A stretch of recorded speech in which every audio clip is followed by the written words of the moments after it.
Restaurant স্টাইলে বাসায় যেভাবে আপনারা তাই তিক স্যুপ তৈরি করবেন, তার জন্য আমাদের প্রথমে নিতে হবে তাই লেবু পাতা, তাই পাতা, তাই আদা, কাঁচা লাল মরিচ, চিংড়ি মাছ, চিকেন, মাশরুম। আজকে আমি 1:3 পরিমাণ তাই স্যুপ তৈরি করব। তার জন্য আমি পরিমাণ মতো পানি নিয়ে নিচ্ছি। তারপর যে ইনগ্রিডিয়েন্টসগুলি নিচ্ছি সেগুলি এখানে দিয়ে দিচ্ছি।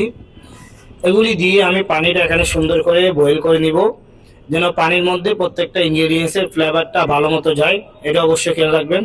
যখন ভালো মতো বয়েল হয়ে যাবে, আমি এখানে যে ডাব্বুটা নিচ্ছি ওই ডাব্বুর অর্ধেক ডাব্বুর এখানে চিলি সস দিয়ে দিচ্ছি।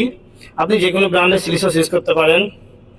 এরপর আমি 2টা হাঁসের ডিমের কুসুম নিয়ে নিচ্ছি, শুধু কুসুমটা, তার মধ্যে কিছু কর্নফ্লাওয়ার গুলি এখানে দিয়ে দিচ্ছি। এখন যে কুসুমটা আছে এটার সাথে ভালোভাবে মিক্স করে দিতে হবে।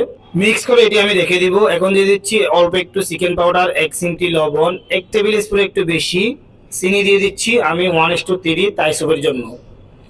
এরপর যে